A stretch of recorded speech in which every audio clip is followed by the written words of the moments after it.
kind of butterfly. Baby, you give me midnight.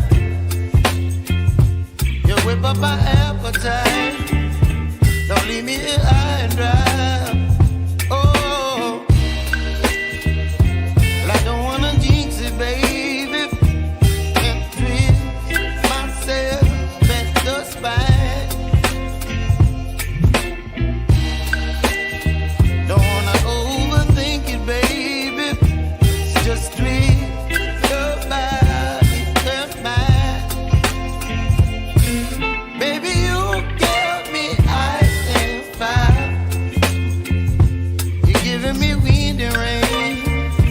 You're some kind of butterfly.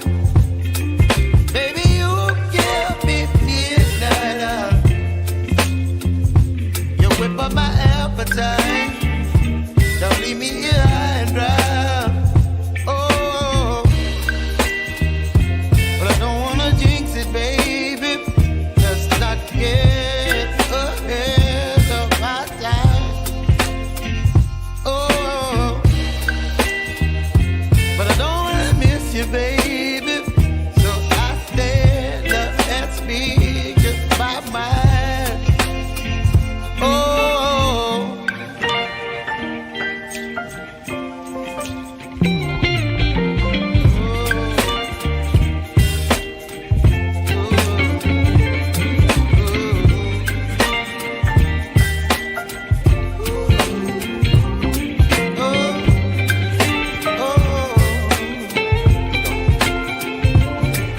Baby, you give me ice and fire.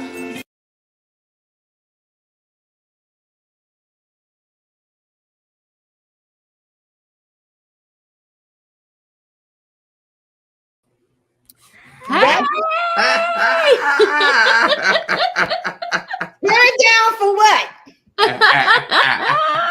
We are the special co-hosts. Right. We have several special co-hosts today. All right. That's going to be coming through. Lindsay is going to come in at some point and take us through Tinley, since that's where we're supposed to be. Angie and Jeff supposed to be at Tinley too. We're supposed to be there too. Yeah. So I'm going to go hit Keys. What's up, bro? What's up, bro? I have some bourbon and tea because we're going to turn down for what? Oh wait, let me You better let me grab something. Go get your drink, Angie. I'm sorry. This is Reptiles and Cocktails today, because if we were in Tinley, we would be at the bar in the morning, bar in the afternoon, and bar at night. So we're going to play as much as we can, like we did. Right. We always wear our little backpack, and there's always something in that backpack. I tell you what, I love your intro. Oh, Your intro. Love all those pics. thank you. So we're going to have to hold on to that intro a little longer because I didn't make Tinley. Normally, I would change it after every show. I would change the intro. So we'll redo the intro in January, I believe, or when we go to Pomona. The next show for us will definitely be Pomona. And then we're definitely going to do Dallas, NARBC as well. Are you going down there? Oh, yeah. I'm going to Dallas. We're definitely going to do Dallas. In April? In April, yeah. We're vending. We're vending. Yeah. Damn, wait a minute, y'all. Angie and Jeff, big time. They vending NARBC. Motherfuckers been waiting 10 years. Yeah. We're vending the St. Louis show in November, I'm sorry. And then we'll vend the Dallas show in April. That is awesome. So it's crazy. So how do you think you guys want to like that? Like because it's a big difference, like going to the show as a spectator. Yes. Then vending. You're tied to one spot. You are. But all your friends can come hang out at your booth. That's true. That's true. Which we did that when Big D had vended. Like his booth was in fact, we had to remind ourselves that he was there to sell snakes and get the hell out the way, type of thing. His booth was the place to go. Yeah. It was popping. The booth was popping. Hey, Mitzi. Mitzi's in the house. I had to go get my moonshine. Yeah, go ahead. And anybody else who came into the chat. So we've been talking about a whole lot backstage, but I would like for Angie kind of share her experience with her retake, because if you guys don't know, Jeff was hell no the retake. It took 4 years. 4 years. It was 4 years, and then I had this little tiny podcast called Ladies of the Night, Reptile Talk, and I had Nicole on one night, and finally, after I had Nicole on, and she was telling about her wonderful experiences and all of that, And watching her videos. I mean, he was studying those videos, and how she, interacted with her retics. He finally, at one of the Arlington shows, said, "Okay, you can get one." I was like, yes. And so I was like, Nicole was the first one to know. I was like, Nicole. Yes.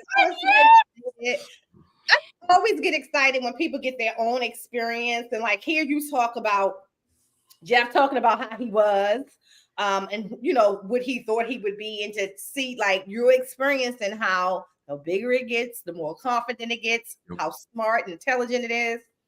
He interacts with us with so much intelligence, because he understands everything I say to him. He comes out, he just chills with us. He knows when we tell him no. He knows when it's time to come out. He knows when it's time to go back in. But he does know her more than he knows me. He knows the difference. He acts differently with her than he does with me. He knows the difference between us. He definitely does. I know that some people say that they're just retics, they're just snakes. They don't know the differences. They don't have those emotions or whatever. I don't believe that, because they do know the difference in us. They do have the sense to know that I'm different than Daddy, and he treats me a different way than he does Daddy. Yeah. Right. He will pick me every time. Yeah. Well, that's significant, because I will share with KT is having trouble logging in, but I just sent a message. I have, so I think it's a male and a female thing too sometimes, because I have some females who, like my golden child cat, we joke, if I go and touch her, she'll bump me sometimes, but she never bumps Michael. Like never bumps Michael. And then with the males, like Michael feel like when I open the cages of the males, they just come to me. Like they don't need no prompting. They just instantly come to me. So it's just weird how all of the different personalities and the different experiences in these animals are just amazing. But Jeff and Angie also bought a bunch of acid, which I am pretty pleased to hear that acid and confusion are the same thing. They are. Yeah, absolutely. Acid, confusion, and they're all the same. Yeah, we had our acid boy produced 2 clutches this year. Please say hey at Jeff and Angie. Hey, brother. I'm glad you guys made it safe to Georgia. We are glad. He's a totally different person in Georgia. He's so much more relaxed. I don't know what Florida had him tied up on, but Keys was freestyling on TikTok. That's all I'm saying. We love the TikTok. We fought getting on TikTok forever, but we love the TikTok. Yeah, it reaches more people. It did, and it's a different audience. We thought we were too old, but hell, why not? So for me, I felt like, because even with the other social media platforms, I don't like the back and forth and all of the bantering and all of that, because what I post is what I post. So I was expecting TikTok to be more of that, because it's a younger demographic, right? It is so many people who are receiving of the information. I have sold to new snake keepers. Yep. from TikTok who really likes the guidance and the information. You invite them to come to different chats and stuff like that as well. I think that some of those same people, like I'm laughing, like a couple of those people are in Tinley today because they heard us talk about it and, different stuff like that. So I think TikTok is more of anything goes. So since anything goes, people are not as critical when they do see snakes and stuff like that, if that makes sense. Yep. Yeah. A lot of the audience is hobbyists. Maybe just people just interested in the snakes. Compared to YouTube is kind of what I found is your YouTube audience is mostly the breeders that watch your videos, and TikTok just really expands who you're reaching. Mm-hmm. There are a lot of people that want to learn on TikTok. I think a lot of fun people. Yeah, we found a lot of fun people. So totally agree. It's a lot of people who want to learn or just find it. Like you'll even see some people in the chat saying, "Oh my God, I could never have snakes, but this is so interesting." Like just watch because it is interesting. And then there's so many different breeders now on TikTok. So I find a lot of content I would like to watch on there. Yeah. Yep. Yeah, actually, I was on a live last night. Well, I was in the chat last night with a ball python breeder from Kansas, and we stayed up and just chit chatted, and but we would have never met him if it was just strictly on YouTube. I was asleep.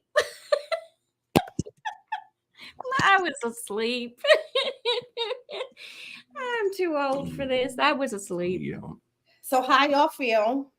Just not being in Tinley today. Well, let me tell y'all why I told Angie to come on, because the other night I was watching that show, y'all, and Jeff was proudly talking about why they're not going to Tinley the whole time, and she was saying she didn't want anything to do with what I was saying. I call it side-eye sitting him. I'm like, and we were experiencing the same thing, but like I was saying, it's a good reason why we're not there. But it's hard not to be there, y'all. Oh, it is hard not to be there. When you go, I was looking at all of our badges, and it's like this big around of all the badges of all the shows that we've been to, Tinley, Arlington, and I'm like looking at those, and I'm like, we didn't go to Tinley this spring and we didn't go to Tinley this fall, and that's the only time we've not been. And I'm like, holy cow. And I told you before the show, I held out till Wednesday before I canceled all the reservations. I did too. Let me go grab this. I did too, Angie. I had to wait just in case, somebody changed their mind from any end. Like if the party was canceled or anything, because I would have been upset if that happened. I had already canceled the room. I know. I thought if some miracle happened, if God forgive me, if some uncle died that left me a lot of money that I could get my hands on before Wednesday, please forgive me. But again, we were talking before the show. We were backstage talking. Bills come first. I mean, if we don't pay the bills, we can't keep the animals, in what they need to be kept in. The husbandry's not right. Right. We don't have a roof over our head. We don't have a vehicle to drive. Right. And we don't let other people pay our way. So it is what it is. Yeah, we talked about that. Like that would be a never for us. And I'm far from bougie. I can bash it out and stuff like that, like I was saying, but it's just certain things like my husband just won't do. And staying like other places where, first of all, we married 15 years and we still do it impromptu. So y'all don't want us just randomly staying. We've only been married 7, so we're still like newlyweds. Y'all want us to get a room for sure. Just saying. But yeah, we could never. We can't stay with my mother. So we don't stay with our family members when we go to like North Carolina. We always have to have our own space. And there's plenty of houses we should stay at, but we just we just can't. But I get it. Like I respect it. You know, his sense of privacy and stuff like that. I get that.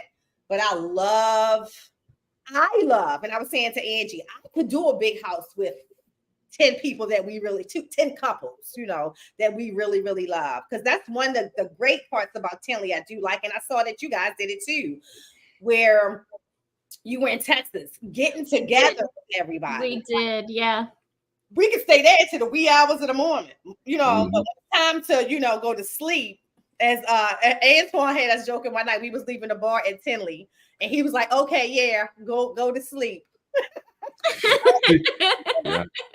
Yeah. Well, you know, we got back on Monday from Arlington, and we both went back to work Tuesday, and that whole week sucked. We were so tired.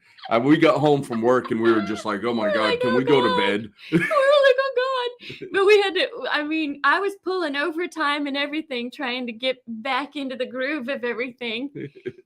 Yeah, it was rough.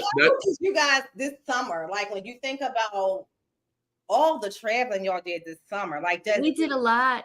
Yeah, we did a lot. Louisiana, we did shows. Yeah. Well, we went out to, you know, Jeremy's in Pennsylvania. Yeah. And then went up to New York and saw Eric and Courtney up there.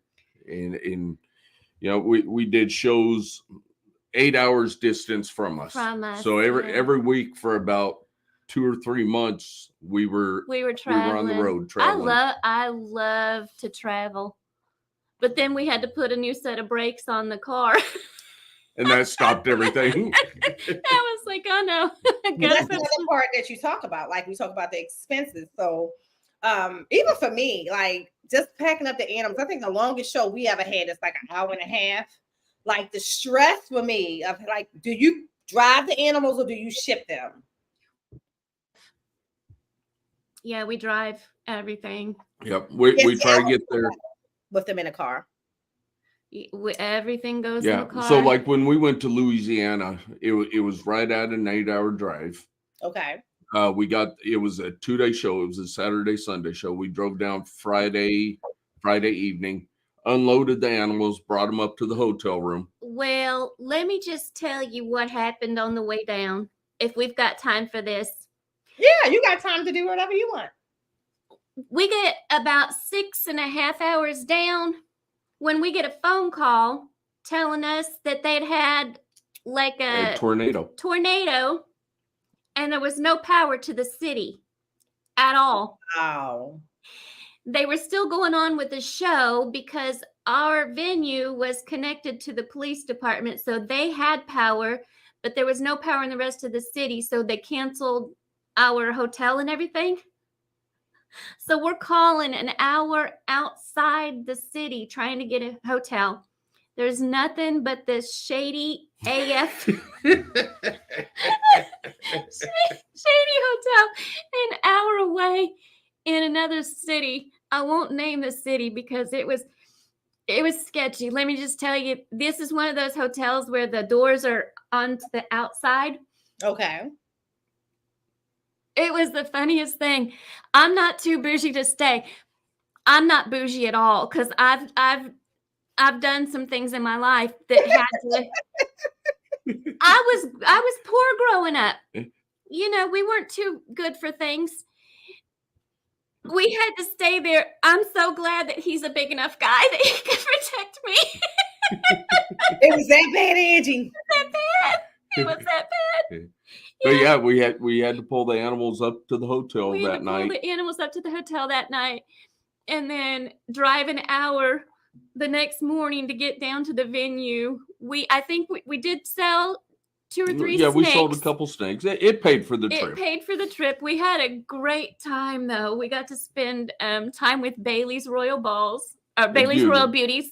Mm-hmm. Love them, their family, love them. We had a great time. That's what I say about the shows. I mean, the money is great. Don't get me wrong. I love to sell a snake here and there, but I love bringing new people into the hobby. I love the children who come, who just, mommy, can I hold it? Can I hold it? Can I hold it? I love that because that's setting the tone for and the precedent for a whole nother level. Yes. Of keepers, which we all going to need because let's talk about the daggone 55,000 ball pythons that's on Morph Market. Like, I don't even post for Morph Market anymore. I was saying to somebody, I sell more on TikTok. We did load some onto Morph Market. Yeah, we yesterday. posted 8 up yesterday. Yeah, just to kind of the have stuff. That's I have about just to have a few on there. Yeah, just have a few on there. But it's weird because even in July, I felt like the activity on Morph Market was more fluid. You know, even if it didn't turn into anything, you know, the inquiries were more fluid. But it's like you really have to have your own platform and to create a new market because everybody on Morph Market is challenged with the same markets. Even if you have it, I don't care what you keep, whether it's low end, mid end, or high end, you have a battle in each pocket of those markets. So you got to create your own customer base. Yeah, we didn't put. This is going to sound so terrible. We did not put our upper end stuff on Wharf Market because we're trying to save that for the NARBC shows. No, it's smart because that's another thing. Like we were talking about this in our chat. So especially when you talk about like a Tinley, right? Right. I think if you're going to do like a Tinley, to feel good about it, you have to have some high-end stuff. You don't have to have all, but you have to have some. Right. Yeah. Yeah. So we didn't, these acid things that we created that haven't been seen before, we didn't want to post those. We want those to go to the Dallas show, or we want those to go to the St. Louis show, where maybe we have a better chance of kind of somebody seeing those in person and going, wow, I haven't seen that before. Maybe I'll want to buy something like that. So we didn't post those. Yeah. I'm sure thousands of people do that. Like I have a whole bunch of I have this amazing, and I don't even like when I paired this pairing, I just kind of wanted to see if I can look for KT to pop up. Okay. Coming in hot. Me too, because Lord knows. All right, so hold on. Let me make sure he should. Let me make sure he got the right link. Hold on. KT, this is I keep forgetting you're not all the way millennial, so I can't charge you with this. That's my buddy though. KT's my turn up partner. Right. So good deal. Invite, copy. So KT, if you're listening, when you click this should bring you right in. I'm not trying to take over Nicole's chat, so I haven't been shouting. I saw Ken say hi to us. Hey Ken. Hey Jeremy. Yeah, hold on. Come on. Let's go. Did you see Jeremy's? Because I had put his up on the screen. Yep. Yes. Yep. Okay. Don, Lindsay. I've been kind of watching the chat as it scrolls down. Don D, I was we love Don. I was having so much fun creating his thumbnail. Don D actually was at the last Gettysburg. Speaking of y'all, we will be doing another Gettysburg show in November. So I think it's November the 13th. And actually, to date, my favorite show I've done. I really enjoy that one. It's big. It's a nice amount of space for a local show. It's huge. And they got this whole educational section. So they're teaching, about different animals. one of the big breeders brings their big cows out and let everybody touch the cow retic and talk to them about the cow retics and stuff like that. It's pretty cool. Definitely my favorite, I think, to vend. It's definitely, even from a financial standpoint, it's crazy because we were there the whole time.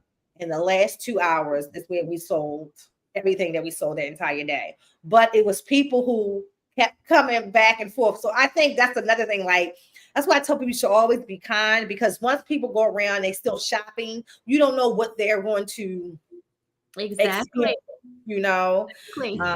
So it was pretty cool to sell, and it was two of my favorite snakes. And I always like to sell my favorite snakes in person.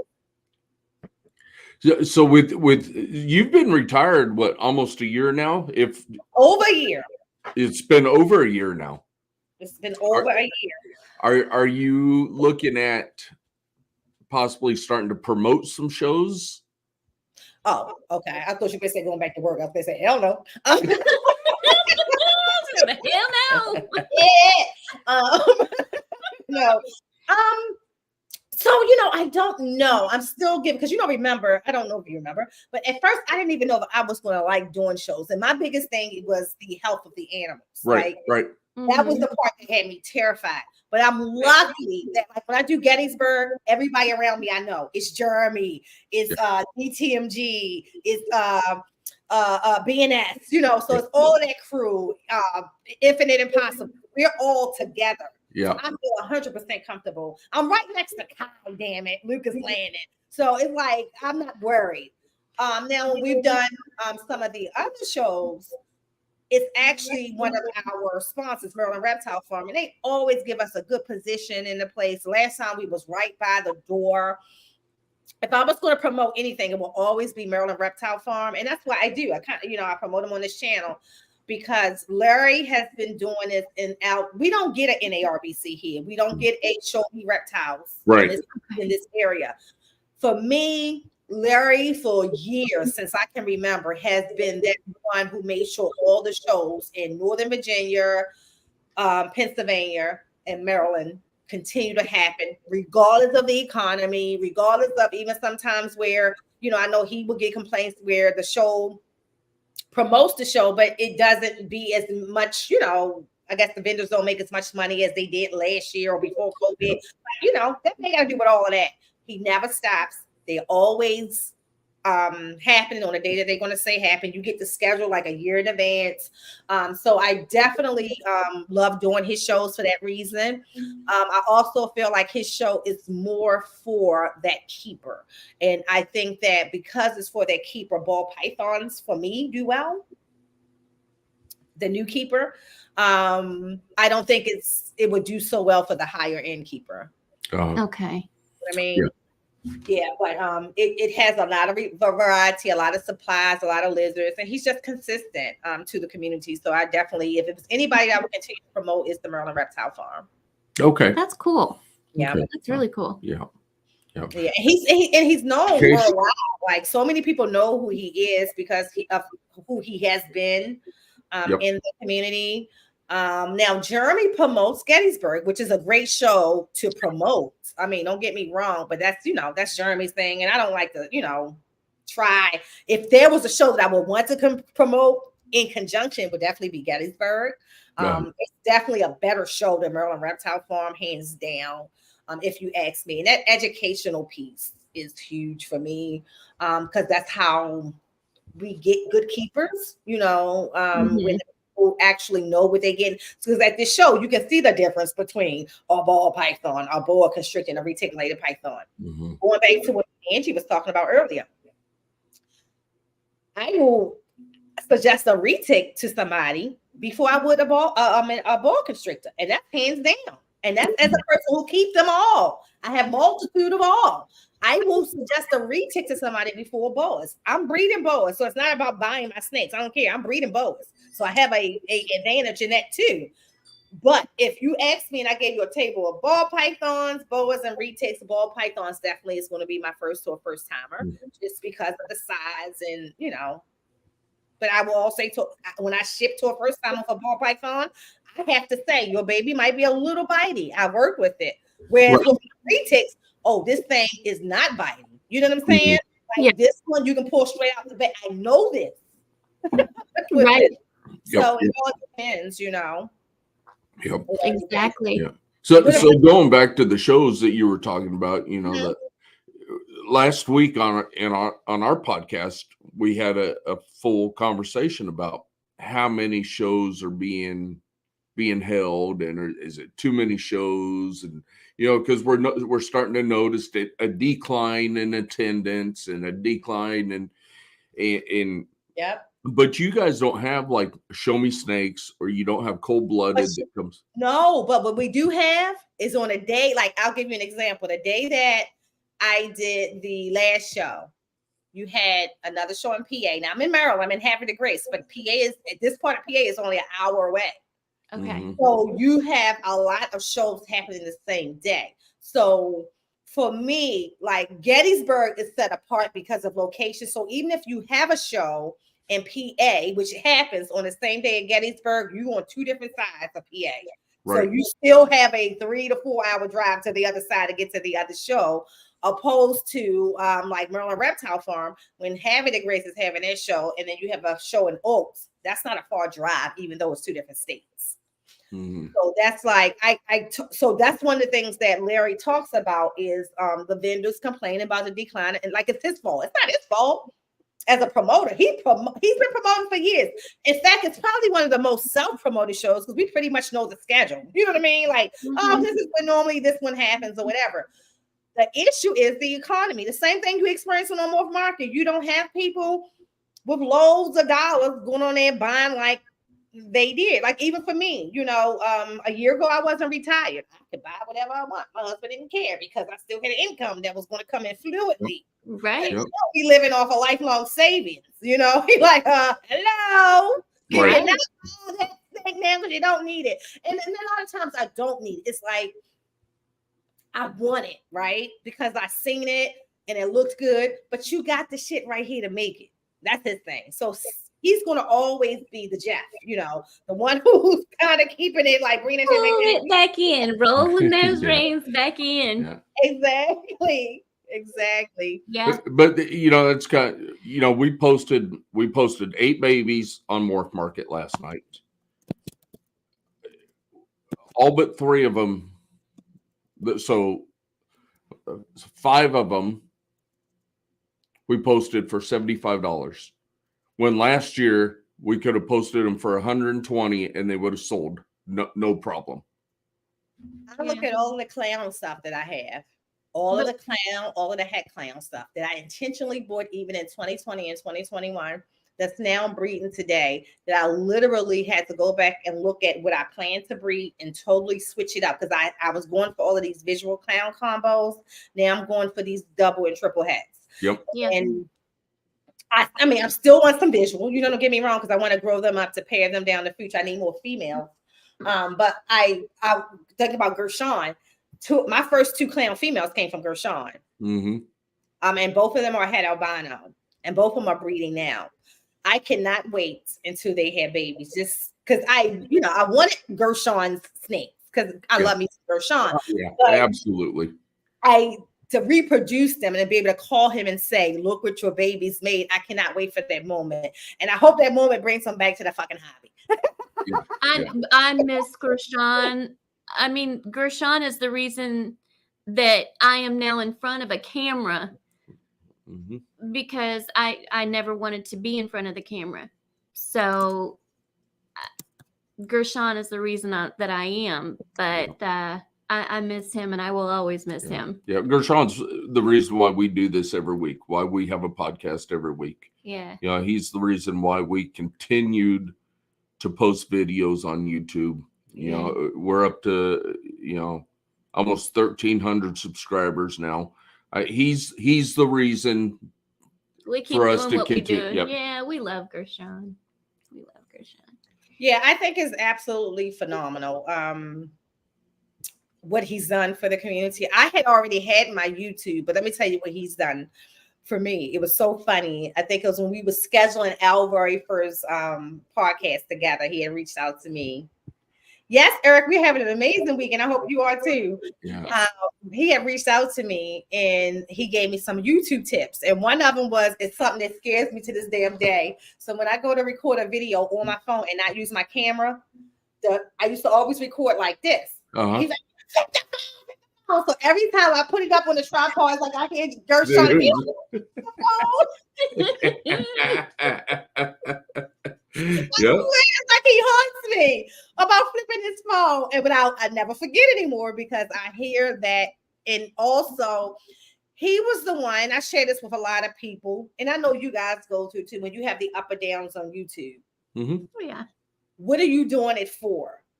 And Gershon was the epitome of, because you got to remember, he was a person, like he was one of the people before all of us started going crazy with these YouTube channels, right?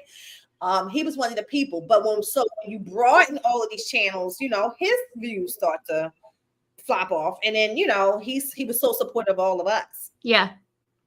But he always reminds me, whether it's 1, 5, 10, or 50, because it happens. Like some days, I don't know, randomly, more people. Like sometimes I think people should show up more for this topic, but they show up more for that topic. What I'm never going to do, my thumbnail is never going to be drama driven, right? I just want y'all to show up to see, so I can get the view. It's never going to be that. I will never do that ever. Like what I shared with y'all backstage. If I just wanted views, I can make that a thumbnail, right? Just so and let me tell you, from all the communities, so many people will drive in just to see what I got to say about what happened. Oh yeah. But we have people, and it sucks to say this, but we have people in this community that's what they drive for, is that drama. They want to post those thumbnails to bring people in, and it sucks. It's stupid. It doesn't bring us together. No.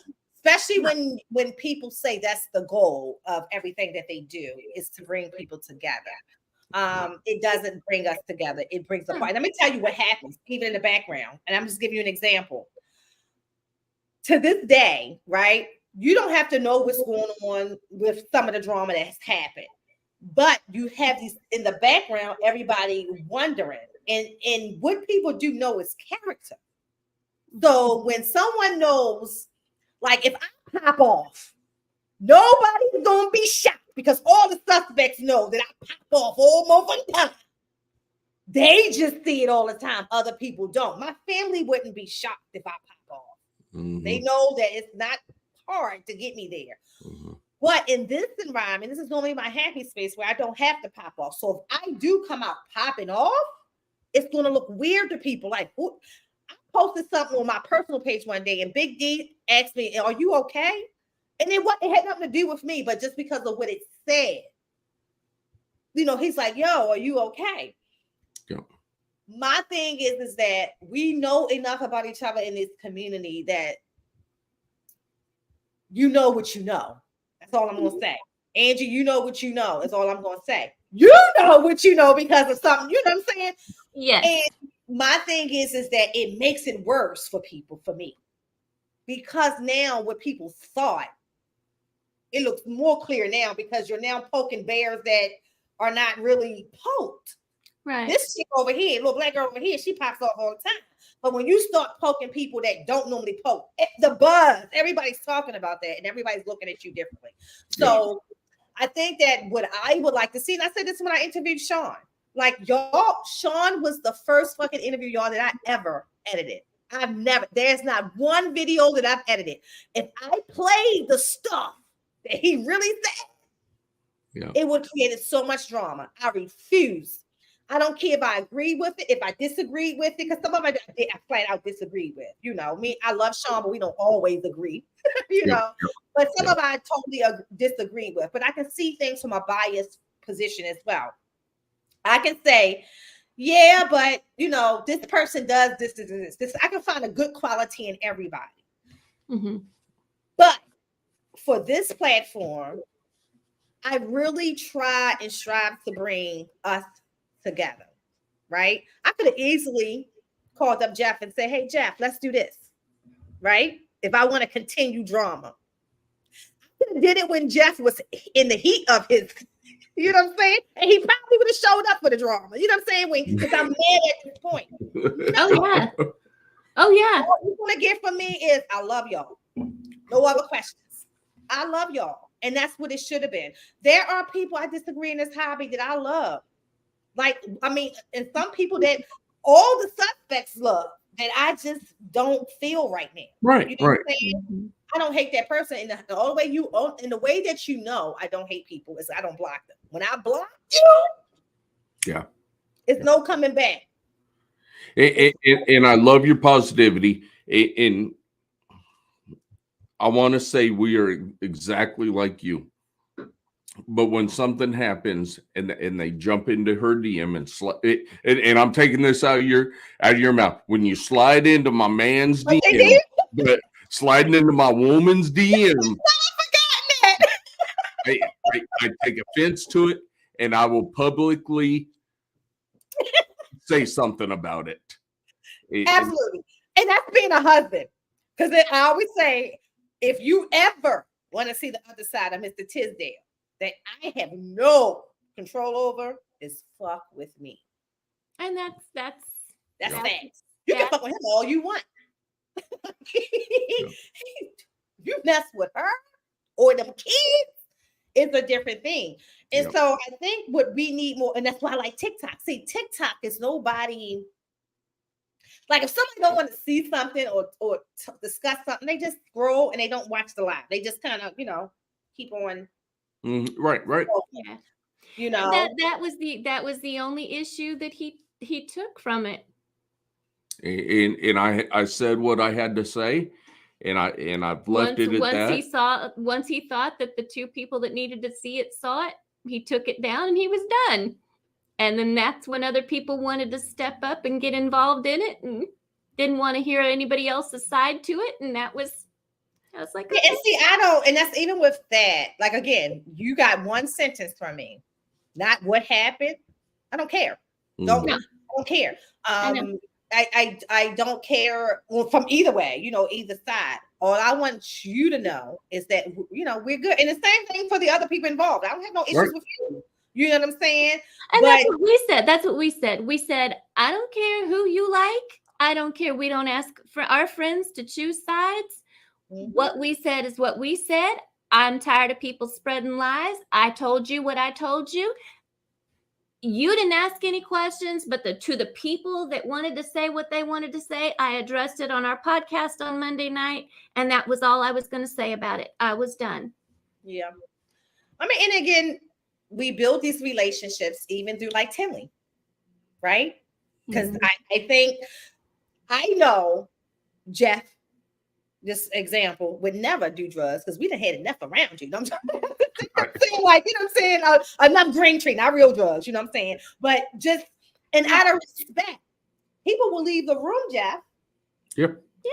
Will leave the, not that they don't want to be around Jeff, and not that you're judging us. You know what I'm saying? You're not looking at nobody, nothing like that ever. Because if it was ever that you want to judge. Shit, I was shocked when we went over to Derek's at Tinley, and he had a big old plant behind me. Like, is that real? Cool. Right. So, like, even with that, but you didn't look at us like any differently or anything like that. No. So my point is that it don't have to be your thing. I can tell you, and y'all know, I don't play the whole, and Angie, I don't play the whole womanizing stuff. Jeff, it goes back to that message. So Jeff, let me tell you how that message came about, though. Yeah, right. I'm going to explain. It had to do with nothing but the fact that I had just came on IG. People know the rules on my Facebook page. My husband is on there. It says married, when you go to the personal profile and all that. I get on IG, it's a business page. So I don't normally have all of that posted in the But what you won't do is DM me. Because my response, Jeff, to that person was, do not DM me a motherfucking thing that you can't text my husband. Exactly. I said, because these phones are not locked. He can respond, and it won't be the response you want. So at that particular, and Jeff, all I did was I posted it was a video with me and a snake, and then this random person, Jeff, comes in, you know, bruh, that's not what I'm here for. Are you interested in a Burmese python? Like, you know what I'm saying? Are you interested in a ball python? You interested in a particular? I'm not here for that. And don't message me shit that you won't text my husband. I stand on that. Yep. Exactly. And so when people have all of these problems, I don't have these problems. I don't joke about it. Like, I don't let you play about it. You know, Angie, you know how I am about that. Like, even though we're not playing that. Not exactly. No. We're not playing them games because I don't want no one to ever think that I'm playable in that way. You can play with me with a lot of shit, not about being a wife. I'm his motherfucking wife. That's it. That's it. Yeah. I am his wife. There's nobody in the reptile world that can say that I ever advanced at them or I let them advance at me. Nobody, because I don't play about him. Ain't none of y'all fine enough. That's it. I mean, Juicy G may do what she does, but other than that. But it's a character. It's a character, which is a character that we love, right? It's a goddamn character. Again, most of us create these platforms to have fun.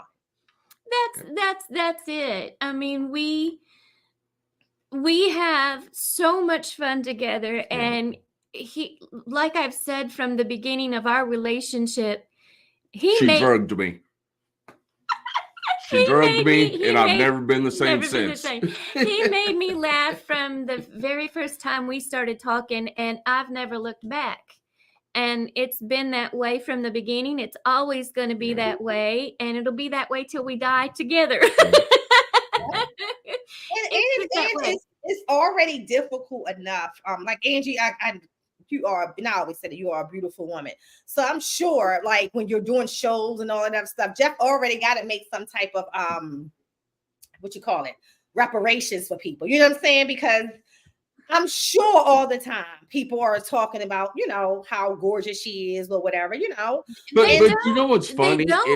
They don't. That's been brought up several times about. Probably not why Jeff's standing there.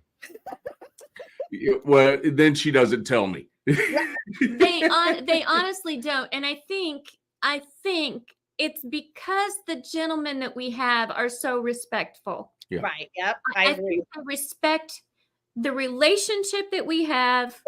Elias. Nobody disrespected Slim. I was explaining Elias.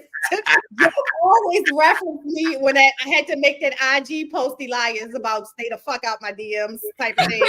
And I think that was me and Jeff's very first, like, what's that? Yeah. But he was laughing his ass off, so I was explaining to him how that came about. Yes. Because that was our first connection with Nicole. It was just like, hey, we've got to be friends because we're the same exact. Yeah. Ain't nobody climbing in the DMs. Yeah, I'm gonna slide into your man's DM. No, you can't go through Dre, none of that. Because people try to go through Dre. Dre shuts the shit. Like, don't try it, because that's his boy. Like, don't play. People try to go through Dre. Don't play with me. We ain't playing that. Yeah. But I love this hobby. I just wish if the one thing I could change is, and it's gotten a lot better. Like, and you see some intentional efforts from even some of these major podcasters who just don't want to deal with the drama. Mm-hmm. You know what I'm saying? And we don't want to. That was our whole goal. We did not want to, and somehow we ended up right smack in the middle of it. But we didn't want to, and we don't want to. We want to have a good community around us. We want to be positive. We want to stay where we can be friends with everybody and have a good time with everybody and joke and laugh and carry on like we've done. But Hugh said it just perfectly right there in his chat. Do what you do. Yeah. It was a blow up and we've all done it. Say your piece and let it be. Yeah. You know, that's it's done. Exactly how we wanted it. It's done. We said what we had to say, and as far as we were concerned, it was over. And in fact, had the two people that it was involved been allowed to just handle it and the other person not get involved, and I'm not naming any names, the other person, had that other person not got involved, had he just stayed out of shit, it would have blown over. But think about this. How did he get the shit? Well, that other person. That's the thing. Like, because again, what me and you talked about backstage, if I wanted it to go public, I can send it to him. You know he's gonna make sure it gets out there, right? Yeah. But why? You know what I'm saying? Like, why? I would never do that. But again, I think about how information is used too, right? Because if I know something and I'm going to give it to the one person that I know is going to put it out there, that's malice. And I don't give a fuck. I'm going to say it's malice. What really shocking part, that's malice. Is our son has anxiety. He has really bad anxiety. And he called me right as this person wanted to video chat me. I'm not going to hang up the phone to our son. Absolutely. Because you're video calling me. And so then you're blowing up my phone, messaging me. So then this other person starts DMing me. Well, why aren't you messaging her? Why aren't you messaging her? Why aren't you messaging her? Luckily for me, being the person that I am, I keep everybody messages. Everybody's. I got the first messages we ever made 7 years ago. 7 years ago. I'm screwed. He's screwed. Let me take you back to this. Let me just show you what you said 7 years ago.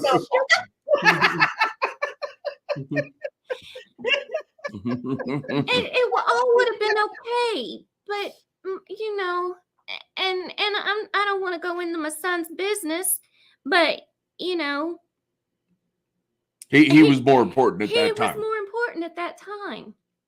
Oh, at all times. I mean, so that's why, Angie, you know, you remember the situation. I'm very limited. I'm honest with people. I am very, very, very, very, very, very, very, very honest with people.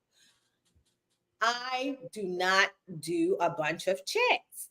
I just don't. And I don't offend anybody. I'm just going to be real with you. All I can tell you is how I truly feel.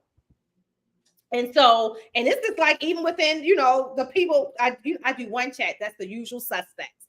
We chat enough in there, enough for me to have that part of my life. Anything I need to know comes through that chat. Anything else, God bless all of my brothers. They are in enough different realms, right? Yeah. To notify me of anything I need to know that may not be in the place where I need to see it, which is in that one chat. And I'm that way, y'all, because as a regional property manager for years, I never could disengage from my phone. I never could disengage from my email. I never could go home and say, oh, I'm home, leave me alone. So when I retired, I took all of that shit back. All that part of my life, I took it back. My mama can't text me and expect me to respond. She waits on my response. I'm retired for real. Now, a perfect example was the night that my nephew had gotten stabbed, or the morning my nephew had gotten stabbed. I'm so disconnected with this phone that my phone had died. Back in the day, I would have to make sure my phone stayed charged 100% of the time. I don't now. But the lesson I learned was still to keep it charged, because my mom and them was calling. This is my favorite nephew, calling his mother, everybody. And then finally, when my husband woke up, who also ain't paying attention to his phone while he in the bed. He always has that rule. Don't call me when I'm with my wife. Like that's the rule. We are together. I don't care who you are. If my sister-in-law texts us when she want to talk to us. That's how, that's just how we are. But it's a certain time of night. Right. So he wakes up. So the first thing he does do is look at his phone. And he went to go pick up the coffee and came back and said, oh my God, babe. If it ain't one thing, it's another. And I heard him say, Jerk got stabbed. I'm half asleep. And I wake up and I look at him and I'm like, what did you just say? Like you playing with me. And he repeated his stuff. Now, Jerk is our favorite nephew. He's the one who keeps the animals when we're away. Oh. So he's the one that comes to this house and stays for weeks and stuff. So him and my husband are very close. So when I saw my husband's face, I'm like, I knew it was serious. Yeah. So I had to charge my phone. I have to call my mother back. When I tell y'all I'm that disconnected, I'm that disconnected. And I can't explain it to anybody until you take that road of, for most of my life, I had to be attentive to everybody. 200 employees, my children, my parents, my siblings. You had to be attentive to everybody. I am now at a place in life where I ain't got to be attentive to nothing but these animals. So the phone is not my point of contact. And if it's an emergency, you better make it ring. And ring. My best friend Jamal knows to hang up and call right back 2 times in a row, and then I'll answer it. Exactly. Have a code. Yeah. Have a code. Oh, Hugh and Luke are showing their age, talking about Nokias and pagers. Right. Jeremy, the PA chat, but Jeremy, even the PA chat, think about it. I can read and don't always respond because it's just like sometimes, like yesterday, I'm like, oh, you know what I'm saying? Like, it's not a place. I love our PA chat is well conducted too. You know what I'm saying? Again, it's a place of information. It's a whole bunch of genetics and stuff. Every now and then it goes crazy and it's hysterical. So I look at it all the time and laugh. But those are the 2 chats, the usual suspect and definitely, the PA chat. I'm not I quietly dismiss myself from the other one. So yeah, and then that's another thing. I learned that early with talking about what we talked about, like having 2 different communities that I'm involved in. Yeah. Believe it or not, the ball python community is so much more together, social, less cliquish than any other community. Right. Yeah. So I do find it a benefit. Like, I watch everybody's podcast. If you got a topic that I want to see, I will be watching Wednesday when Billy on it. I miss Billy for a motherfucker. Okay. So when Billy goes in and he's popping off, and I enjoy what Billy is TV for me. I'm not missing Billy on anybody's channel, but that's how it should be. We should present things and stuff that people are going to be interested in as a whole, right? Yeah. But then you have your choices. You don't have to watch this one. You don't have to watch mine. You don't have to watch yours. You don't have to watch anybody else's. But every now and then, we all bring something to the table that everybody wants to watch. Yep. And we absolutely do. Each other. So just like I shared with Sean, one day, what I would like to see of us all just get along to the point where there is no urge at all to want to like blast each other without having, a conversation. Or I'm not saying that people are not going to upset each other. I get mad at people every day, but I'm not calling those people up. I'm not on my podcast just talking shit about them. I'm not going to do that. The people who I don't fuck with, the people I fuck with, no, I don't fuck with them. So they'll never put us in the same place. Yeah. At the same time, because what I can't promise nobody, if I don't fuck with you, how I respond when I see you. I can't promise that to nobody. My husband will tell you that. I am not that far removed from therapy that I don't know how I'll respond when I see your ass in person. I'm serious. Jeff, get the click, Jeff. You're going to need to click. Yeah, look, exactly. You're going to need to click. The hair stay ready. I'm natural nappy, but I don't, at the same token, I don't fuck with people either. I respect your space too. You know what I'm saying? Like, we get shit that run by us, and we don't put that stuff out there like, oh, we heard this. Oh, put this out there. No, we all got podcasts. We ain't talking about that shit. Let's talk about the things that's going to improve. So one of the things I love about Hair Down. Let's talk about snakes. All I want to see is something like egg cuttings. I want to see the animals coming out the eggs. I want to see the thousands of people who's coming through, new and old, bring their beautiful animals to the table. I love to see those download breeders that no one even know pop up on Hair Down, and they got all of this fire. That's what this community is about. I'm not envious of nobody. I'm not jealous of nobody.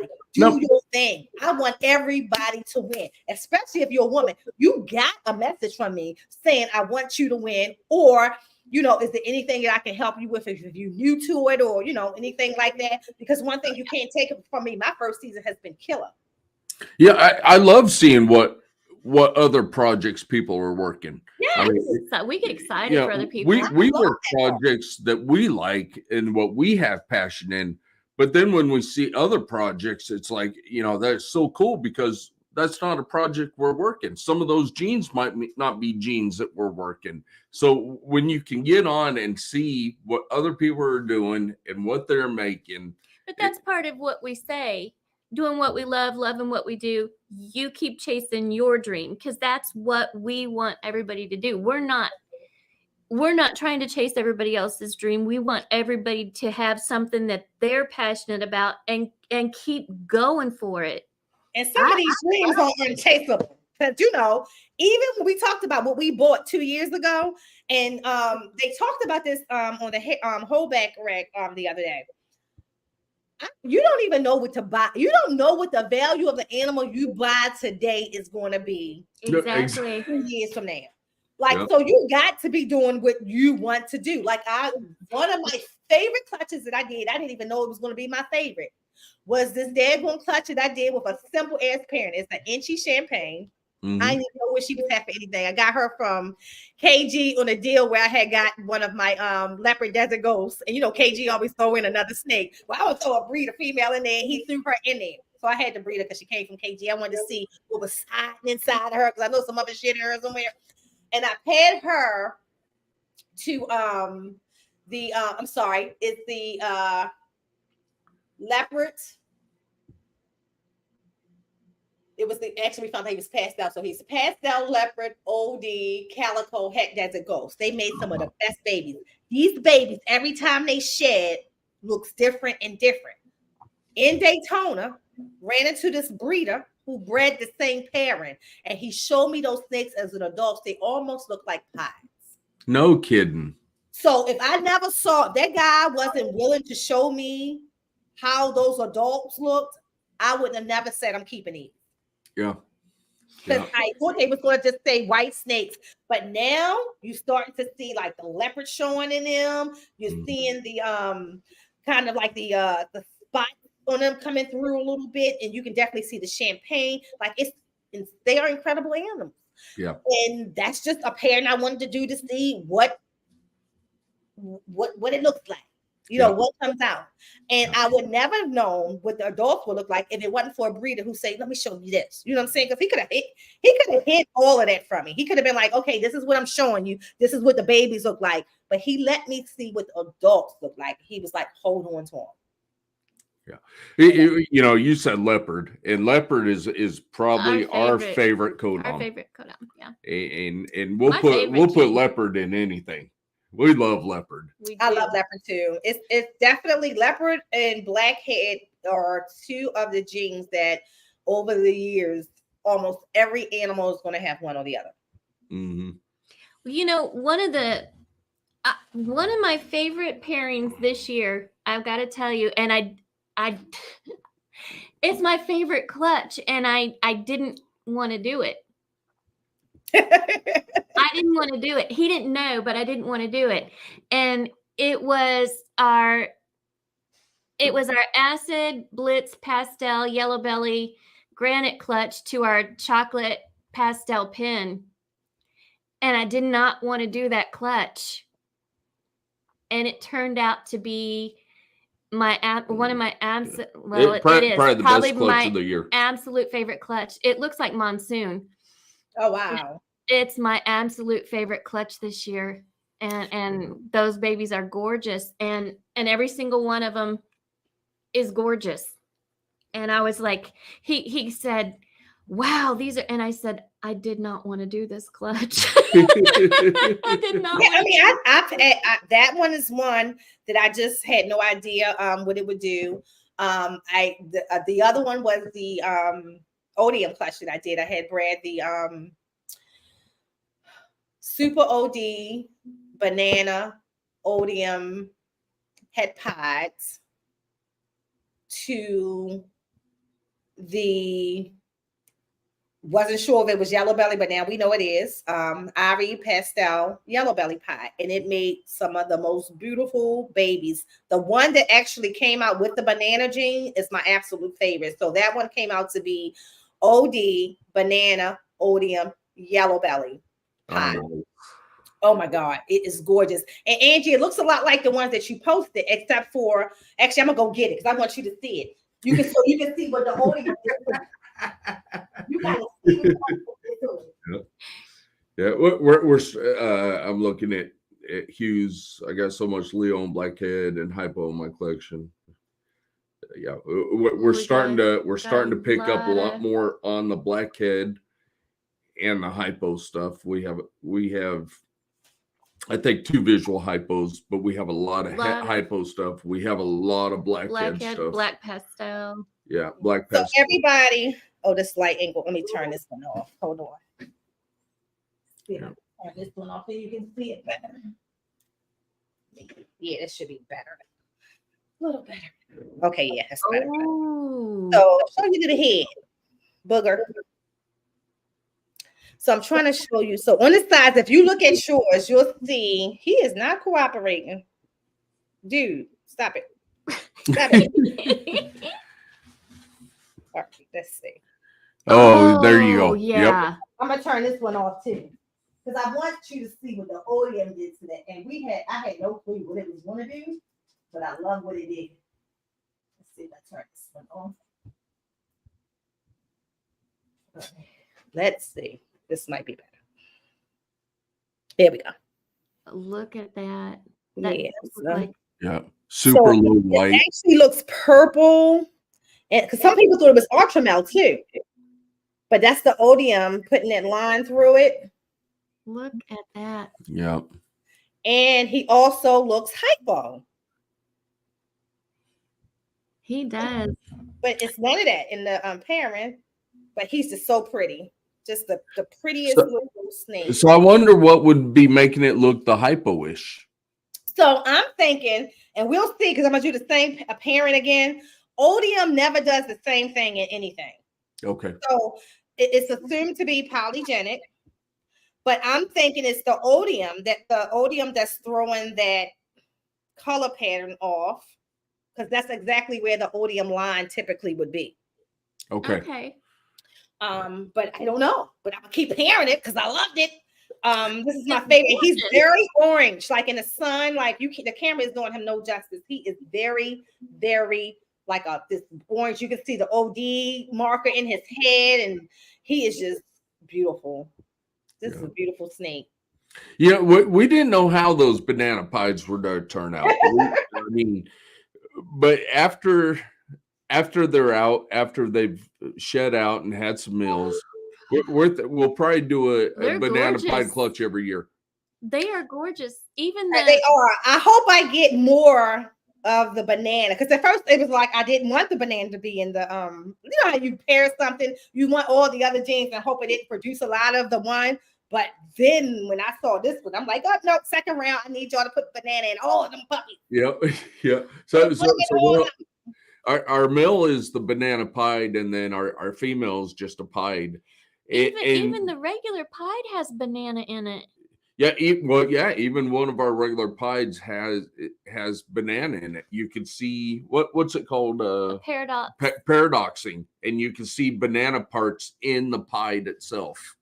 Yeah, and you know that's another thing. Like when you start to breed your animals yourself, as you get to see them transcend. Like this is what they came out as, and then you get to document and watch them transcend. Because that's another thing I noticed. And a lot of my het pods too, if you really look at them, like the ones that's supposed to be like an ivory color, you can see the other influences sometimes through them. Yeah. And that's just so cool to see, you know. I will say over and over again that being a keeper is amazing. I never thought I would want to breed, but breeding is like the highlight. Like I wish I could just open eggs every day. Yeah. When people say they hate egg cuttings, first of all, I don't believe in cutting too early. Right.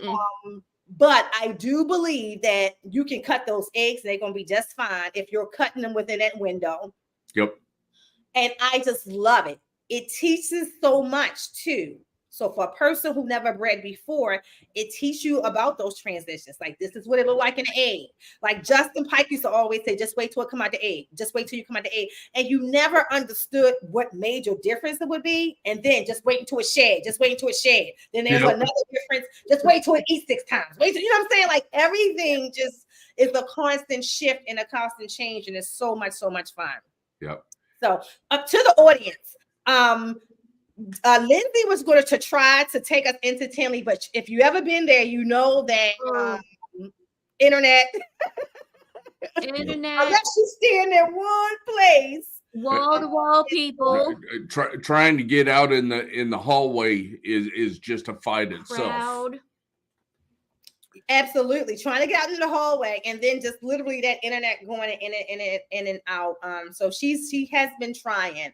But yeah, so I just think that I know, but I wanted so in July, when we were out at Jeremy's for the I said the crawfish boil, that's at our house, for the barbecue. That bacon, Nicole. Woo, that bacon.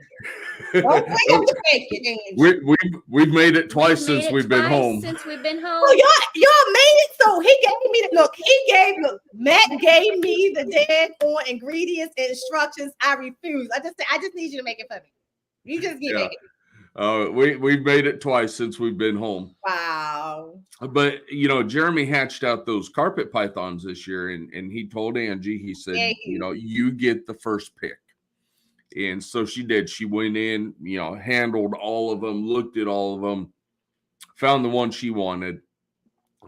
In turn, he was to get initially he wanted a pastel acid. That's what he wanted. We had a pastel leopard acid blitz, possible yellow belly, and he absolutely fell in love with it. And so we shipped that out to him. So he said he just shed out the other day again, and he posted a short on it. And I saw that short, and that boy gets prettier and prettier every time he sheds out. He's gonna get him tested for the yellow belly. Okay. I think he's got yellow belly. He looks like he's got yellow belly. So, but he is. What are your thoughts on? Because I was saying this in a conversation the other day.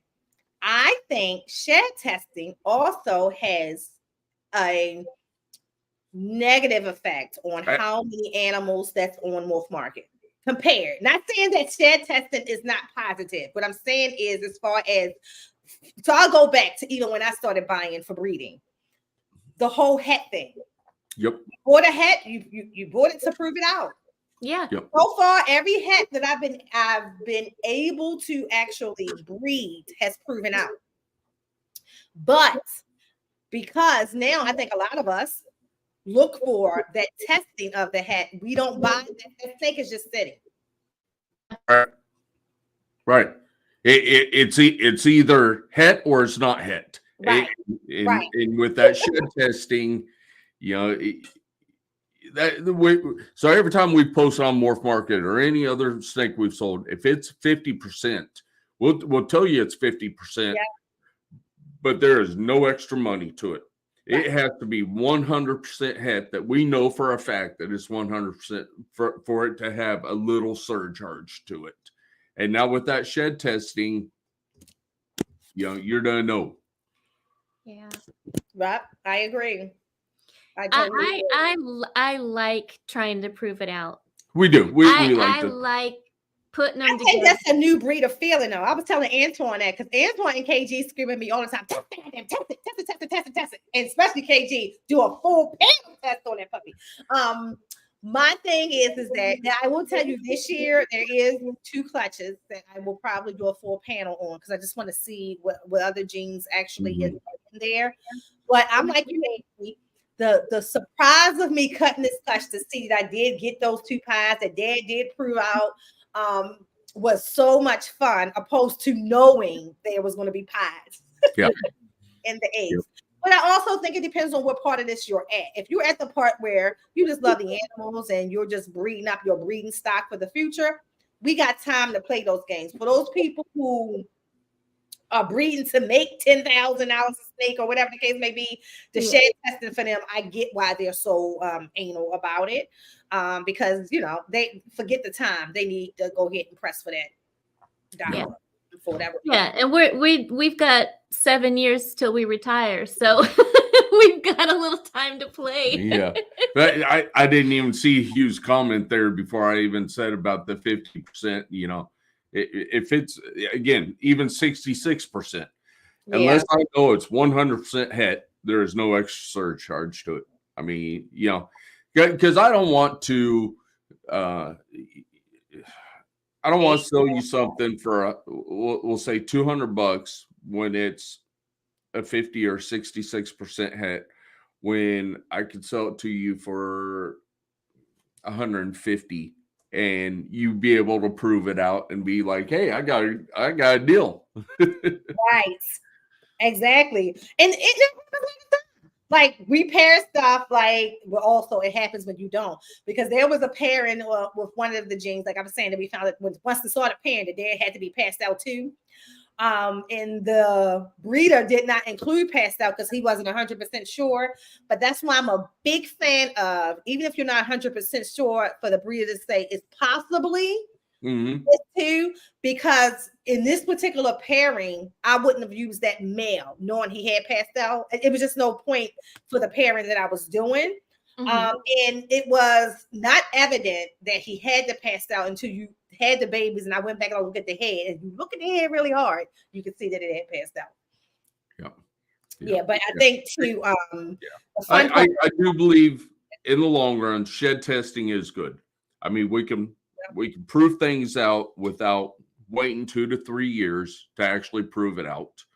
But look what it's done to the DG project. I mean, it's completely destroyed the DG project. It did.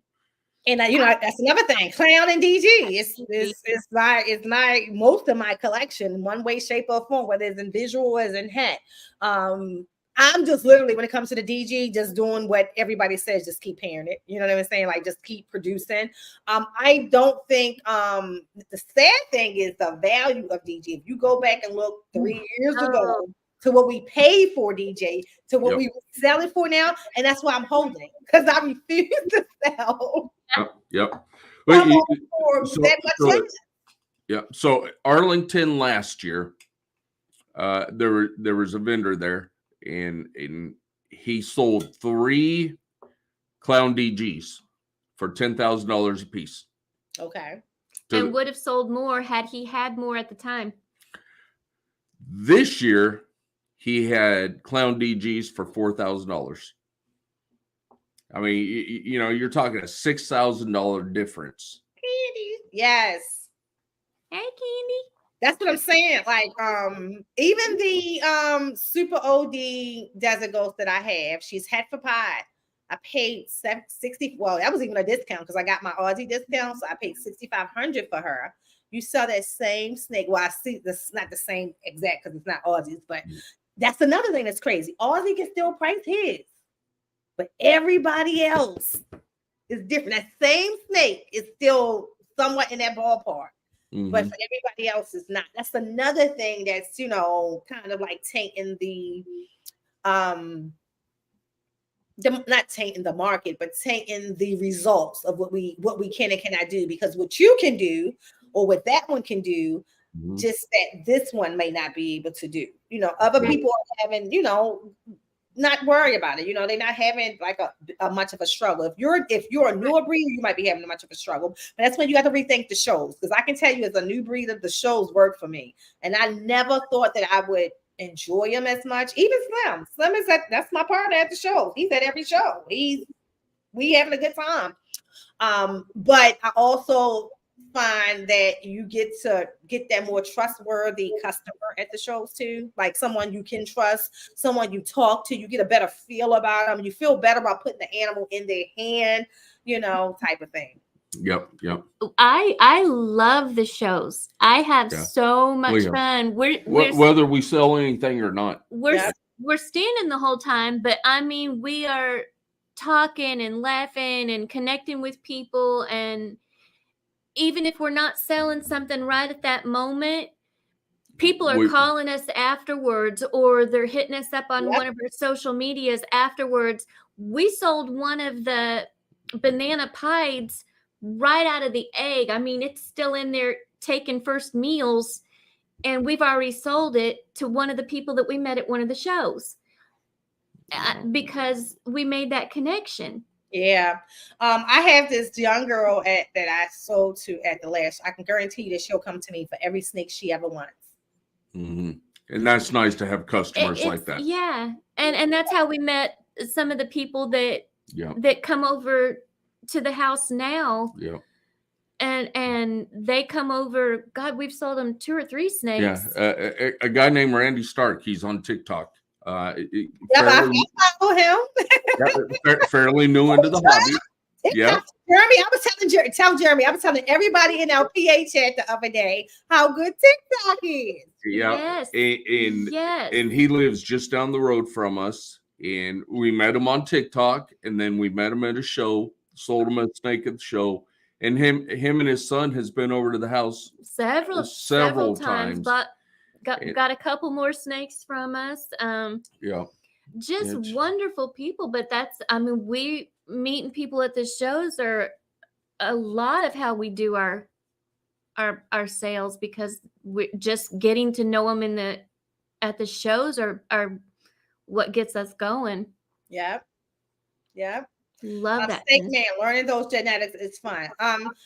So let me just tell you my genetic experience with ball pythons. Retic genetics was fun. Ball python genetics drive me crazy. And I'm not talking about the more like the monsoons and the cryptics and all. I'm talking about even normals. So I have hatched normals that don't look like what a normal should look to me. Yeah, like, they're crazy. But they're normal. Yep. Confusing as hell. Yep. Yep. Confusing as hell. Also, when you get into like the cinnamons and stuff like that, and the mojaves, and when you start to change them and put them with different colors, like some of them snakes are like the same snake. So one of the best things that I was ever told by Sean Bradley was start with the head, because that's where I'm finding that I do better. If I start with the head stamp first, then work my way down to the saddles and to the alien heads and all of that. Normally the head tells me first what it is, and then the alien heads add in all the different confirmation or different genetics that might be in there. But I'm telling you, ball python genetics took me longer, and it's still like, even to this day, I still go in the world of ball pythons and say, what does a whatever look like, and see what pictures actually pull out. Yeah. So we tried to prove we have a normal, and we thought she was het pied, so we threw a visual pied to her this last year to try to prove her out. Of course, she didn't prove out. We ended up with 7 or 8 we had normals. But I tell you, every single one of them is different. They are. And one of them is so orange where you would think it had orange dream in it. But we know it doesn't. I mean, the male is a normal, he's a pied het hypo. I mean, that's what he is. Yeah. But they're so different. And some of those normals are just completely different. Yeah. It's that's been my hardest struggle. Like this, this is not the normals that I grew up with. You don't look normal. So it got to be something else, and then finally I'll send it to, because thank God for Matthew Oakley, who I trust so much. I'll send it to Matthew, and Matthew will confirm it's just the normal, or is this and this, because another one that I'm better at it now is the yellow belly, just the plain yellow belly, because that can look normal sometimes too, until you actually really analyze the belly. Yeah. But I have normal sometimes with, because I was always told that normals would not have pattern on the belly. I have normal with pattern. Right. Yep. I know. Yeah. And flaming. Right. And you're like, wait, this should be yellow belly, right? But it's a normal. It's normal. Right. I learned that a normal het pot would have markers on the belly sometimes, and on the side as well. So it's like so much that I just think ball pythons is way more harder than retic genetics for me. I felt like retic genetics, the hardest part with them was understanding the het and how het lined up sometimes, and how the allelic combos work. But with ball pythons, it's just like, if it's not something like, like I know OD with my eyes closed, something like that, or leopards. And even with leopard, like leopard in some combos, it's hard to determine for me unless it's with another solid color. If it's with the lighter colors, it's hard for me to pull the leopard out right away. Yeah. A lot of leopards, there's a big difference in between the leopards. I mean, some look like normals. To me, I've seen them as leopards, and they look like a normal. Really? Yeah, unless it really has that dragging on it, that's when I can see the leopard. Yeah. So, but Mitzi got one of our babies. She won one of our babies off our podcast. Very good tag, you. And she. She got to. We gave her two choices. Well, at first we offered a male, Mystic / Phantom. We did offer a male, but it was Mitzi Ann. Yeah, and so we gave her the option to a female, and so we shipped that down to her. And yes, I can't wait to see. We have, I don't know, 6 or 7 more Mystic / Phantoms, but I can't wait to see what she does with her, even if it's just a pet. Jeremy said the acid leopard I got from you guys just shared the other day, and I posted a short of him. He is fire. Yeah, he's gorgeous. He was one of the gorgeous. Yeah, he was gorgeous. Yeah. I produced a leopard calico, pastel leopard calico. That's beautiful. I love it. It looks so, you can tell you can tell it's DG. I don't care if nobody, like, you can see it. Like, it just shines different. It looks different. Yeah. I cannot wait till it grow up and I'm able to pair it off. But this was a fun season for me. Like, it was quite a few animals that I just love. And I can't believe, like, I love when somebody said, "Did you produce that?" I did. I sure did. Like, or if I'm on TikTok, I say indeed. Yes, I did. Yeah. Well, a lot of people hate on pastel. I love pastel.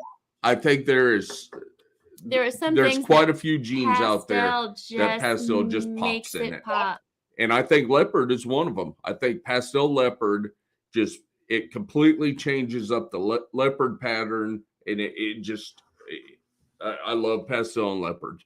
When Ozzy and Justin retire pastel, then I would think it has no other value. But right now, a lot of their high quality stuff still have pastel in it. So that tells me something. Exactly. Well, we know what Elias is picking up in November. Something. So and we've held on to 2 of them for him, and we can't wait for him to see them. So we've talked to him about it, and we're gonna hold on to 2 of them and see which one he wants. That's the acid clutch.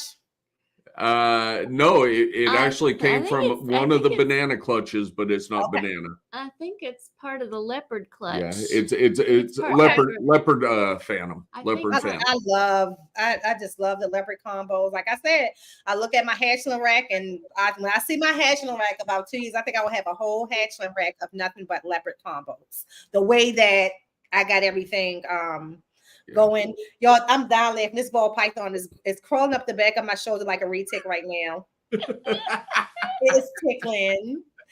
All right, let me see. Matt didn't even bring the bacon to next. What?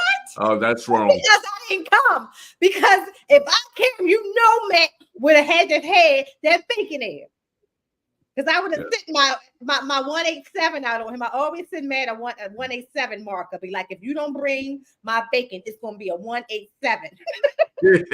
I tell you what, 187 me when I say I'm not the biggest bacon fan, but I love that bacon. That bacon. That bacon. Oh, the same thing. I said I'm not a crazy bacon person, but that bacon literally will have you eating it constantly. Like, and I go to the cookouts just knowing it's there. So I save a special reserve of my stomach. But I think Angie, when I went over there, probably was already at 10 pieces already. I was like, I already had 10 pieces. and the lady with the watermelon moonshine. What I think, hey, Jeremy, isn't that what you call from Gettysburg? One of the Gettysburg promoters, isn't that Gina? She's the lady. She's the that's the promoters of Gettysburg. I don't think they brought any of them to the show though. But yes, those were Angie. You're the one actually who handed me my first one. Again, and that's what the community is about. Like going to these cookouts or whatever, and we just like I know when I come to PA, I know that the people who don't know her be like, "Who is this crazy woman who just walked up in my house or walked up in the backyard? She about to turn this whole thing out." I come for the party. And they are all for it. You know what I'm saying? They are a bunch of crazy people. Poor Father Dundee got felt up by I don't know how many people. Yeah. We're all grabbing. We done dragged Dundee into the shenanigans. But yeah, it's just a good time with good people. And that's the one thing about this hobby. No matter who we are, all of us got this side of us. That's something special. Mm-hmm. It's something special about us all as an individual person. If we can just grab onto that and try to bring that part out, like, I mean, and don't get me wrong, I'm no hypocrite. There are some people I can't talk to on a regular. There are people who will drag you down. I still love you, but I can't talk to you on a regular. There's other people who I know when I need to talk to you. Yeah. Like I need to call you because you need to straighten me out real fast. Like I'm not the friend who call the person that when I'm upset about something or I know I need to hear the truth. I call the person I know is going to give me the truth. Yeah. And I appreciate those people. Two of those people, if I go to one in the reptile world, it's Emilio. Emilio cracks me the hell up. Like when I call him, and then he has this voice, so it's kind of common. So if I'm here, it brings me here. And my best friend Jamal, it will tell me about myself. I don't need nobody else to tell me about myself. Jamal would tell me about myself. One breath, okay. Tell me how dead wrong I am. But when I'm right, he's also that person in my corner saying, "Blow it." Like he's with me when I'm right as well. But you need those. You can't have yes people in your face. Yeah. You know, and at the barbecue, I mean, I spent most of my day over there trying to learn how to do bing bags or whatever you want to call it. But I tell you, I laughed the whole time I was over there. And Greg with ripping reptiles and Stan we had Adam so much fun with Adam. Oh my God, it was so surprising to see Adam there, and you got a different side of him too. You had a different side of Adam. Yeah, like Adam was the little homeboy. Adam was fun. Yeah. We've talked to Adam since he's moved up to Minnesota. We were supposed to actually we were supposed to go have drinks while we were at Tinley. Yeah. But we didn't. But we've talked. Look, Angie. But you're not there, Angie. I know. But we're to vend with them in an Iowa show. So we've talked to them and we're to vend together at an Iowa show, and it's to be a blast. We're gonna have fun. So how far is Adam from where you guys are? Probably 6 to 8 hours. He's just straight north of us. He's straight north of us. Okay. Yeah. It's not that bad. And then Iowa would be halfway for him. We're not far from Luke. We met up with Luke earlier. Earlier this last year, we met with Luke. Yeah, it looks like he's having, so it just, if y'all don't know, Adam is live the entire time at Tinley, but he has it muted so you can see everything that's happening. So looking this morning, looked like him and Chris was having a good morning to start anyway. Good. Yeah, it looks like they was having a really good morning. And then again, if y'all looking, Dre is live on TikTok for most of the day. He's been on and off, but the food was on there eating bugs earlier. So there's so many people going live. I think Ray is live now on IG maybe, or he was on IG. Him and Dre, They were supposed to catch up and do their shoes this time. Yeah. I was supposed to get with Dre this year. Oh, that is too funny. Because they always have their bright shoes. I know they always have the bright shoes on. And one year I think y'all had on either the same exact shoes or the same color. Yeah. Not even knowing it. Yeah. Yeah. And Candy said, agreed. And so many breeders just do this for the money. When I was a breeder, I tried to make sure my customers were fully prepared, even coming out of my own pocket at times. Yep. Us too. Yeah. Sometimes even the cost of shipping and everything. Yeah, we've eaten shipping so many times. Yeah. And honestly though, and we again, it's something else you think about. Like when you think about shipping, it's actually like, in retrospect, are you really losing anything? Because if you had decreased it $100 or increased it $100, like that can go either way for you. So for me, like anything over $1,000 is typically free shipping unless I use the price. Like say for instance, like because my returning customers, they get really good discounts. Like I'd rather for my animals to go cheaper to people I know who's going to love them for their lifetime. So if you come and you get one and you come and get the second one, that second one is always going to be like, especially on the retake's very discounted form. And it works out, either way. Because that's another thing we don't think about. I tell people they be grateful, and I'm glad you're grateful. But if I held on to this animal another 2 months, We're still feeding them and housing. And we drove 2 years ago. We drove 4 hours to deliver a normal, so we could save them on shipping. Oh, I love it though. I do that. Like I tell people, if you get a snake from me and you within 90 minutes, I will drive that snake to you. You like, I mean, if you in 90 minutes, first of all, most 90 minutes in either direction from me is probably going to end me up into a bar that I'm going to afterwards anyway. So, I'm good. Just let me deliver it on the weekend. I'm good. I would definitely do that for you. Like it's one guy and he's in New Jersey on TikTok. He wants a retake so bad. And I always tell him, if you're serious, I'll bring you. I won't, give you one of the top of the line ones. But if I have a beautiful normal that you can get, that you're close enough that I can bring it up there, help you with the setup and, and stuff like that. And just show you how to keep this animal happy, I'm laughing at Jeremy. Jeremy said, gotta get Dom's ass in gear with this TikTok crap. Laugh my ass off. Jeremy, Dom would like doing TikTok. He would like it. Tell all the little cute little girls on it. Tell all the cute little girls on it. Just don't be riding the bike looking at him. He tell you what Dom did, Lord Jesus. He is so lucky. Yeah, so he got to pay attention. He got to stay focused. He got to stay focused. Yeah. But I see Luke normal. Laugh my ass on. Everyone is unique. So but I guess I wasn't ready for that. I'm thinking I'm almost supposed to look like a damn normal. Yeah.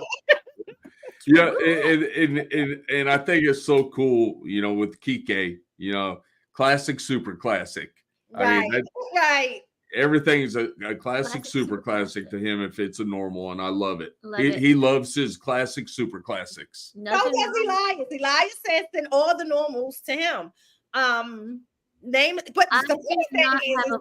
We don't have a Volta. No, we do not. I don't either. If Elias took all the normals and paired all the normals he got, you would be surprised what the hell he produces. Normals hold stuff that we just don't know is there. Right. We have no idea what hets or anything if they have. Yep. Yeah. You have no idea. They come, their parents came over from Africa and you don't know what's in them. Idea. Have no clue. So if y'all confused, KT was supposed to be the co-host, and then Celtic Balls was supposed to be coming on in here with us. Angie, I felt sorry for her because Jeff didn't let her to go to Tinley either. So we was going to be two grieving wives today. We were going to be sucking it out. Perfect though. Poor KT. This is going to be KT's debut, but it's okay, KT. We had good company. Good company. I am so sorry, KT. He's look. He. I keep forgetting KT older than he looks. I absolutely suck at ball python genetics. I can call out a beta dreaded genetic quick as fuck though. That's funny. Yeah, like it's still a big learning process. Like it's some that you can't deny. You know a spider when you see a spider. Yeah. You know spot nose pretty much when you see a spot nose. For me, I know leopard by itself. It's when you start putting it with some lighter genes and stuff like that that sometimes it throws me off. And then it's learning those other things that comes out for the gene when you do combine it with the other stuff. Like so maybe you don't see everything that you would see in a single leopard, but when you start combining it with albino, you know different markers to look for in that albino. Yeah, there's some that are so strong, like the bamboo, the banana, the pinstripe, the spider. There's some that are so strong that you just can't mistake them. But there's some that are so subtle that you're just like, ugh. You know, they're a little bit harder to tell. But I mean, there are some. Because our one of the acid clutches was a 10 gener. She was 8. 8. So we produced an 8 gener this year, all codoms, and we had to send pictures off and say, "Hey, what do you think this is? What are you seeing in this? This is what we're seeing in this. Can you tell us if this is what you're seeing in this?" 8. Do you have that snake available? Is it close? The which one? The snake. Yeah. You got which one do you want to show? That's the wait, I'm sorry. They got multiple Agenas, y'all. We need to know which one. Which one you want me to show? I got several of those. So this is the super pastel. It doesn't matter how I say it. So super pastel, acid, chocolate, blitz, yellow belly, granite. What am I missing? Okay, so super pastel is 2 genes. Yep. Chocolate, acid, blitz, granite, yellow belly. What am I missing? Pinstripe. Pinstripe. Yeah. I don't know if you can bring it closer. You're gonna have to stretch. Coming through good, but it got to go closer to the camera. It does look monsoonish. Yeah. It looks monsoon. Wow. But I can see, if I look at that, I can see the pin, I can see the granite right away. Yeah. Even from looking from right here. But wow. Yeah, that light's so bright. The light is so bright. Yeah, but it does look monsoonish. Yeah. And when did you produce that one, Angie? Was that August? I don't. Of course, I took my papers away. Yeah. Took my clutch cards. Yeah. Hold on. This is a little male. We're holding him back. We produced another male just like him, but only in the single gene pastel. Okay. So he'll be for sale. I mean, he's ready for sale now, but he's to be going to St. Louis with us. Okay. When is St. Louis? That is in November. Okay. So next month. What is the weather like in St. Louis in November? August 28th. Yeah. What is the weather like there, Angie, in November? In November, usually in the 30s or 40s. It's cold in Missouri. I was going to say that's too cold. It's cold in Missouri. Yeah, that light's so bright. March who? That is beautiful. They are beautiful. Yeah. So who do you go to help you figure out genetics? For this clutch, we went to Josh from J Royals because that's who we bought Daddy from. Okay. Yeah. Just because he's worked so much acid stuff into stuff. Mm-hmm. Yeah. And did I say blitz? Acid blitz? Yeah. Yeah. Yeah. That's how I am. I normally, if a person specializes in something, I'll go to them.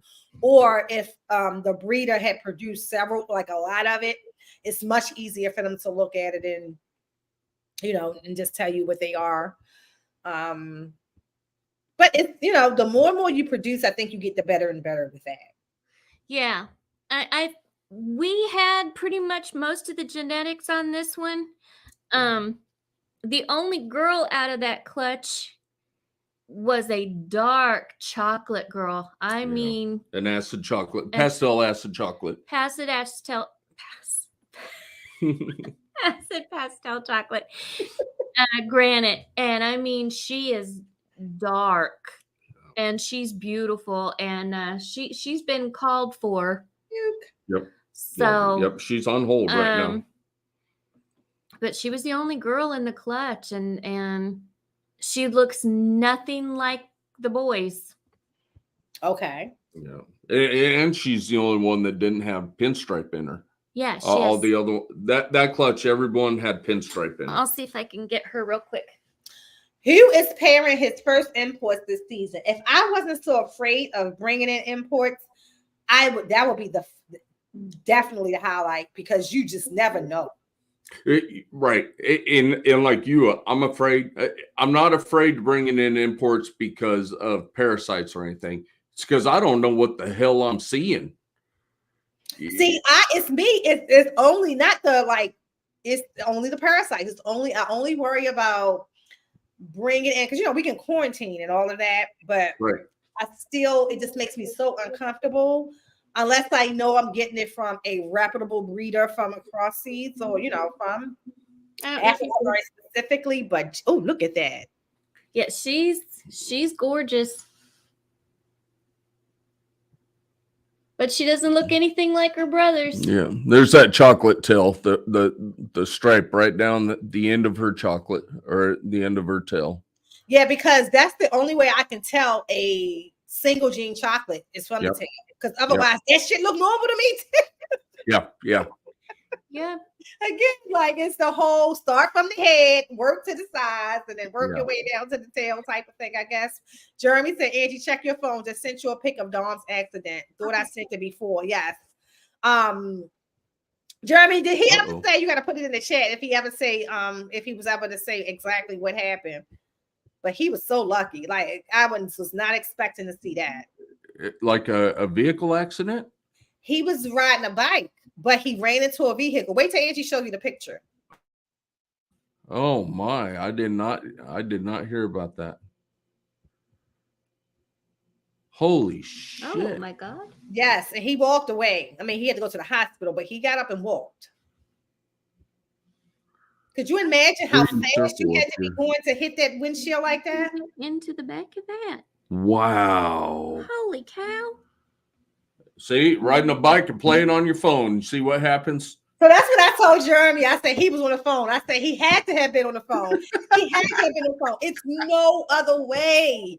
There was no other way that you could hit that so hard. Yeah. Wow.